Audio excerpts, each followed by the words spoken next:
iPhone කියලා පිළිගන්නවා 9 Vision Production channel එක වෙත. ඉතින් හැමදාමත් වගේ අපි අද ඔයගලන්ට වීඩියෝ එකක් ගේන්න ආවේ. ඉතින් අද නම් විශේෂයි වීඩියෝ එක. මොකද කලින් අපි ගෙනාවා Arduino series එකේ වීඩියෝස් ඒ වගේම තව contents ගොඩක වීඩියෝස් අපි ගෙනාවා. ඉතින් අද අපි ඔයගලන්ට පෙන්වන්න හදන්නේ සුවිශේෂී දෙයක්. ඉතින් ඔයගොල්ලෝ දන්නවා YouTuber කෙනෙකුට විශේෂයෙන්ම ඊට පස්සේ ගේමින් කරන කෙනෙකුට ස්ට්‍රීමින් කරන කෙනෙකුට අත්‍යවශ්‍යම දෙයක් තමයි හොඳ PC build එකක්. ඉතින් ඔයගොල්ලන්ට පේනවා ඉතින් මගේ පිටිපස්සෙන් තියෙනවා මම කරපු අලුත්ම PC build එක.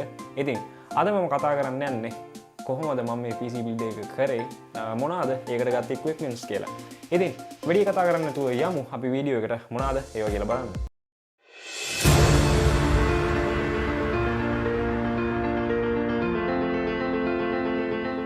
හරි මුලින්ම මම ඔයගලන්ට පෙන්නන්නම් PC එකේ ප්‍රධානම අංගය processor එක. ඉතින් මම මේකට පාවිච්චි කරේ AMD සමාගමෙන් නිෂ්පාදනය කරන Ryzen 5 processor model එක. ඉතින් මේක Ryzen 5 3600 කියන processor එක 3rd gen. ඉතින් මේකේ cores 6ක් තියෙනවා. ඒ වගේම threads 12ක් එනවා.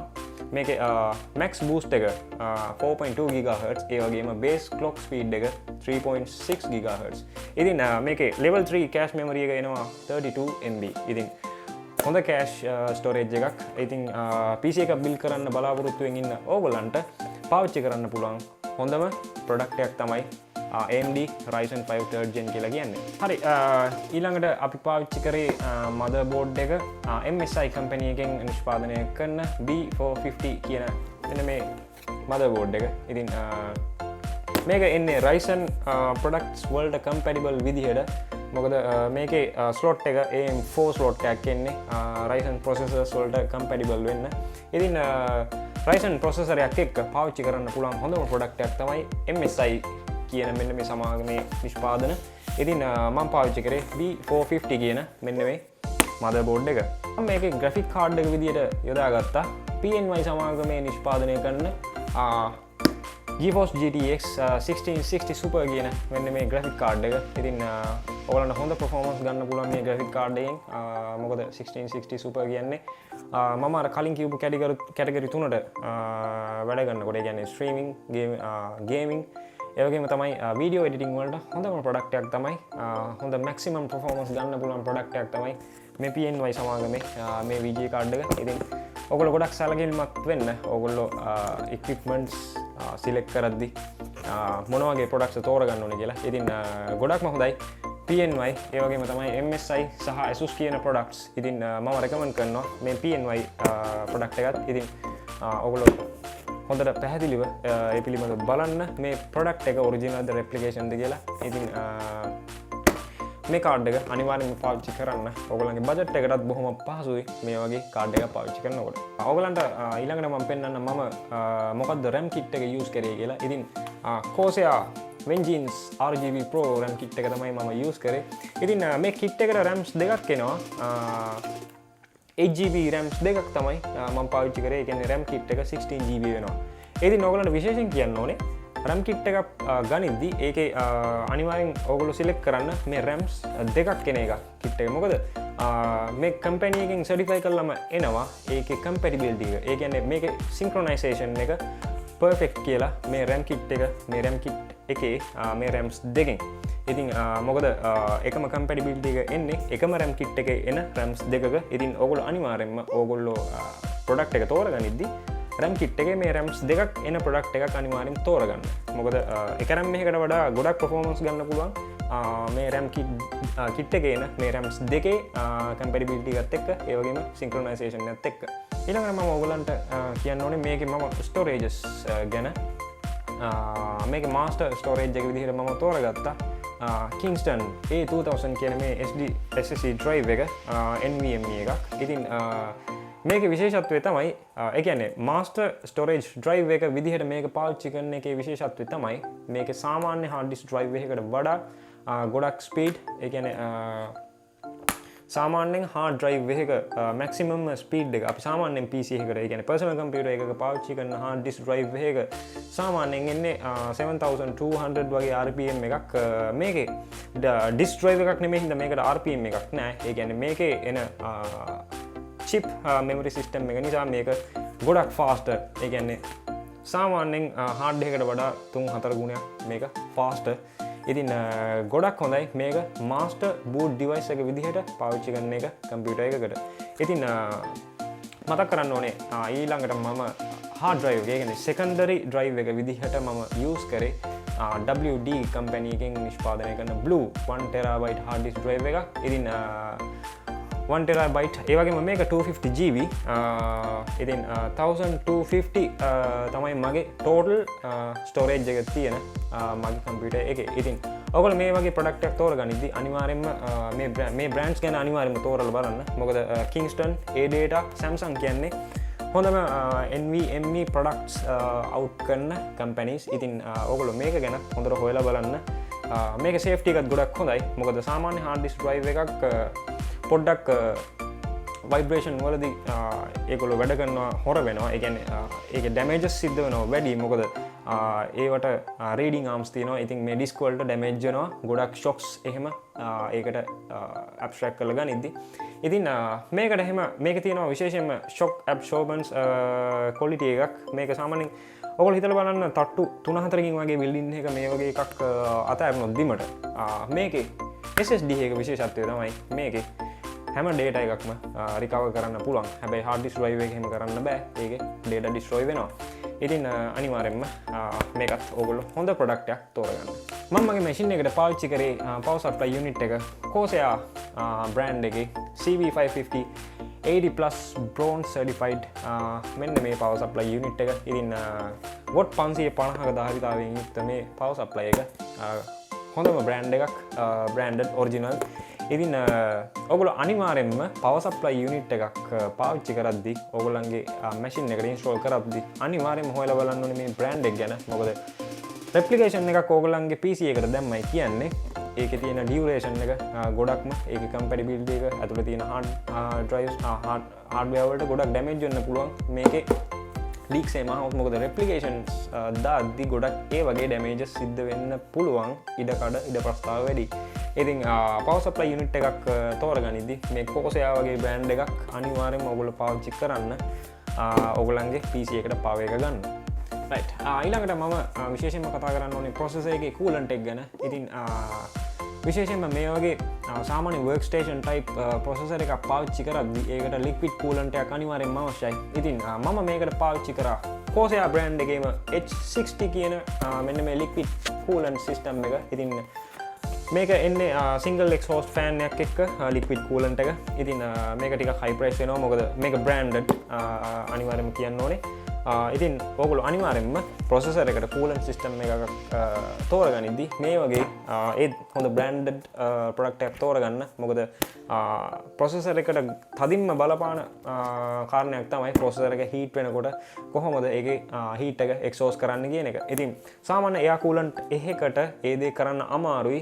ගොඩක් duration එකක් processor එක heat එක එකම level එක තියාගන්න අමාරුයි. ඔයගොල්ලෝ සාමාන්‍යයෙන් air cooler එකක් පාවිච්චි කරනවා නම් සාමාන්‍යයෙන් processor එකට ඒකේ on board package එකේම එනවා air cooler එකක්. ඒක වෙනුවට අනිවාර්යයෙන්ම ඔයගොල්ලෝ liquid coolant එකකට replace කර යුතුමයි. මොකද සාමාන්‍යයෙන් අපි පාවිච්චි කරන purpose වලට ඒ කියන්නේ gaming, streaming ඒ වගේම video editing වගේ ටිකක් duration එක වැඩි purposes වලට මේ වගේ දේවල් පාවිච්චි කරද්දී මේ coolant එක අනිවාර්යයෙන්ම වැදගත් වෙනවා. මොකද මම අත්දැකීමෙන් මේක දැක්කා. මම මුලින්ම machine එක ගනිද්දි මම දාලා තිබ්බේ air coolant එක. ඒක දාලා තියෙද්දි project එකක් open කරොත් heat එක ගොඩක් capacity එකකින් ඉහළට යනවා. හැබැයි liquid coolant එක install කරපු ගමන්ම ඒකේ temperature එක පොඩ්ඩක් එහා මෙහා වුණා. හැබැයි ඒක ලොකු damage එකක් වෙන්නේ නැහැ. damage එක කියන්නේ damage එකක් වෙන්නේ නැහැ. පොඩි increment එකක් විතරයි heat එකේ වෙන්නේ. සාමාන්‍යයෙන් පැය 8කට වඩා එක දිගට පාවිච්චි කරන්න පුළුවන් personal computer එකක් අලුත් workstation processor එකක් එක්ක මේ liquid coolant එකත් install කරලා.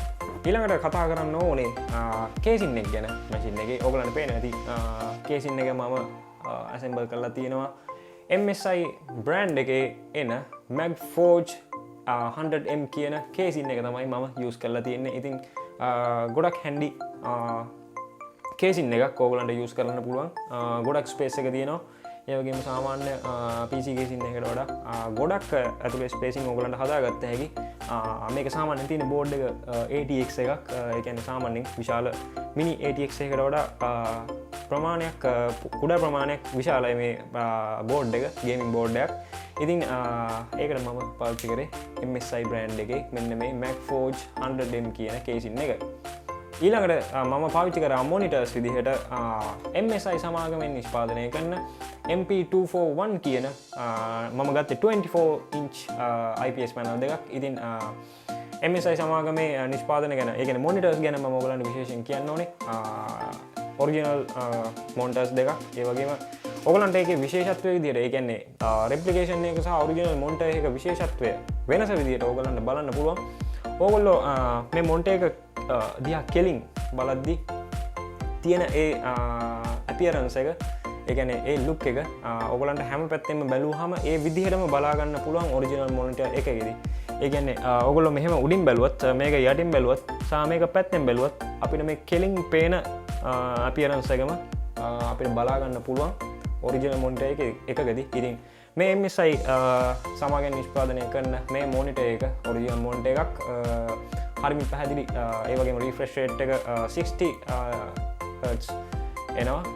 ඉතින් 60 Hz කියන්නේ සාමාන්‍යයෙන් අඩු රිෆ්‍රෙෂ් රේට් එකක්. ඒ වුණාට ඔරිජිනල් මොනිටර් එකකදී මේ රිෆ්‍රෙෂ් රේට් එක ගොඩක් ඕගලන්ට වෙනස අඳුර ගන්න පුළුවන්. ඊටම අඩු රිෆ්‍රෙෂ් රේට් එකක වුණත් ඕගලන්ට පැහැදිලිව මේ මොනිටරේදී ඕගලන්ට ඒ දර්ශන දැක ගන්න පුළුවන්. ඕගොල්ලෝ අනිවාර්යයෙන්ම මොනිටර් එකක් ඉන්ස්ටෝල් කරද්දී ඕගලන්ගේ PC බිල්ඩ් එකට අනිවාර්යයෙන්ම බලන්න මේක රෙප්ලිකේෂන්ද එහෙම නැත්නම් ඔරිජිනල්ද කියලා. ඕගලන්ට මම කියපු ක්‍රමයට ඒක පහසුවෙන්ම අඳුන ගන්න පුළුවන්. මම ඊළඟට මවුස් එක යූස් කරා Gemdias බ්‍රෑන්ඩ් එක. Gemdias බ්‍රෑන්ඩ් එකේ Zeus M3 NYX E1 කියන මෙන්න මේ මොඩල් නේම් එකෙන් එන මවුස් එක තමයි මම මේකට යූස් කරේ. ඉතින් මේක RGB ලයිටින් සිස්ටම් එකත් එක්ක එන මවුස් එකක්. ඒ වගේම මේකේ එනවා මවුස් පෑඩ් එකක්. ඉතින් සාමාන්‍යයෙන් හොඳ හાર્ඩ් යූස් කරන්න පුළුවන් මවුස් එකක්. ඕගොල්ලෝ හොඳට හිතර ගන්න ගේමින්, ස්ට්‍රීමින්, වීඩියෝ එඩිටින් වලට මේ තුනටම, මේ පර්පසස් තුනටම ගනිද්දි අනිවාර්යයෙන්ම හાર્ඩ් යූස් කරන්න පුළුවන්. මේක ඇවිල්ලා පෙරිෆෙරල් ඩිවයිස් එකක්. ඉතින් පෙරිෆෙරල් ඩිවයිස් ගොඩක් අපි අතින් අල්ලලා ටච් කරලා එහෙම කරලා පාවිච්චි කරන ඩිවයිස්. ඉතින් මේවා හොඳ හાર્ඩ් යූස් කරන්න පුළුවන් ඩිවයිස් ඕගොල්ලෝ තෝරගන්න ඕනේ. ඉතින් මේ Gemdias ඒ වගේම Logitech කියන බ්‍රෑන්ඩ්ස් තමයි ගොඩක්ම හાર્ඩ් යූස් කරන්න පුළුවන් හොඳ බ්‍රෑන්ඩ්ස්. ඉතින් මවුස් එක තෝරගනිද්දි අනිවාර්යෙන් ඒක ගැනත් ඉතලා බලන්න. ඊළඟට කීබෝඩ් එක විදිහට මම තෝරගත්තා M200 කියන මෙන්න මේ බ්‍රෑන්ඩ් එකේ wired keyboard එකක්. ඉතින් numeric keyboard එකක්. ඉතින් මම කලින් කිව්වා මවුස් එකට කිව්වා වගේම හොඳට හાર્ඩ් යූස් කරන්න පුළුවන් පෙරිෆෙරල් ඩිවයිසස් තමයි ඕගොල්ලෝ මම අර කලින් කියපු පර්පසස් තුනට හෝ ඊට වැඩි ප්‍රමාණයකට පාවිච්චි කරනවා නම් අනිවාර්යයෙන්ම පාවිච්චි කරන්න ඕනේ. ඉතින් හොඳ හાર્ඩ් යූස් කරන්න පුළුවන් කීබෝඩ් එකක් තමයි මේ M200 කියන බ්‍රෑන්ඩ් එක. ඉතින් ඕගොල්ලෝ මේක තෝරගනිද්දි අනිවාර්යයෙන්ම, මොකද කීබෝඩ් එක කියන්නේ මේ කීස් අනිවාර්යයෙන්ම ගොඩක් ස්ටේබල් වෙන්න ඕනේ. ඕගලන් ටිකක් long duration එකකට මේක යූස් කරනවා නම් ඉතින් සාමාන්‍ය වීඩියෝ එඩිට් එකක් කියන්නේ ටිකක් long duration යන එකක්. ඒ වගේම ස්ට්‍රීමින්, ගේමින් කියන්නේ ගොඩක් මේවා hard use වෙන purposes. ඉතින් අනිවාර්යයෙන්ම මේවා තෝරගනිද්දි hard use කරන්න පුළුවන් හොඳ brands, original brands තෝරගන්න. ඒ වගේම මේක ARGB lighting system එකක් එක්ක එන්නේ. ඉතින් හොඳ look එකකින් සහ හොඳ hard use කරන්න පුළුවන් original device එකක් විදියට මේක අපිට හඳුනන්න පුළුවන්. හරි, මම mouse pad එක විදිහට use කරේ Mission company එකේ product එකක්.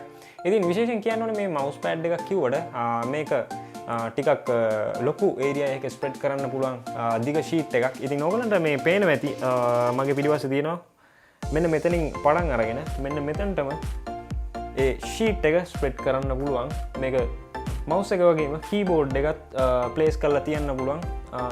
හොඳ hard use කරන්න පුළුවන් pad එකක්. mouse pad එකක් කියලාම කියන්න බෑ. ඇත්තටම multifunctional කියලා කියන්න පුළුවන්. ඉතින් මේක මම use කරේ Mission brand එකේ PD121 කියන මෙන්න මේ pad එක තමයි mouse pad එක විදිහට.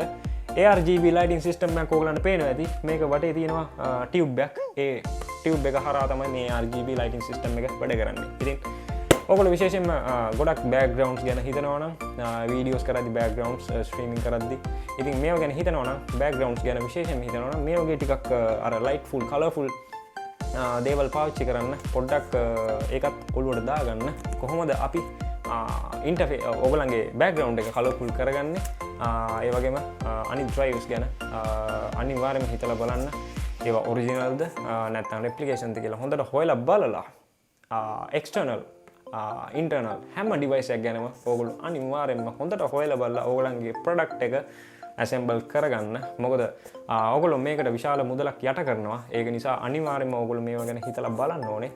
ඒක නිසා අනිවාර්යයෙන්ම මම කියපු දේවල් හිතට දාගන්න PC එකක් බිල් කරන්න යද්දි. right අද අපි අමුතුම වීඩියෝ එකක් කරේ. ඉතින් අපේ අලුත්ම PC build එක අපි මම කලින් කිව්වා වගේ ගේමින් ස්ට්‍රීමින් ඒ වගේම වීඩියෝ එඩිටිං වලට මෙන්න මේ මේන් පර්පසස් තුනට විශේෂයෙන්ම මම බිල්ඩ් කරපු මැෂින් එක ගැන ඒකේ ස්පෙસિෆිකේෂන් ගැන ඕගලන්ට විශේෂ විස්තරයක් තමයි මම අද ගෙනාවේ.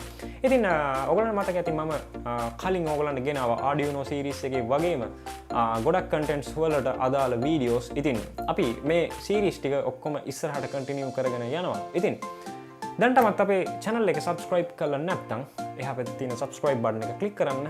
එතනින් එහා පැත්තේ තියෙන bell button එක click කරන්න. ඉතින් අපේ notifications active කරගන්න. ඉතින් අපේ videos ඕගලන්ට ඉදිරියට නරඹන්න පුළුවන්.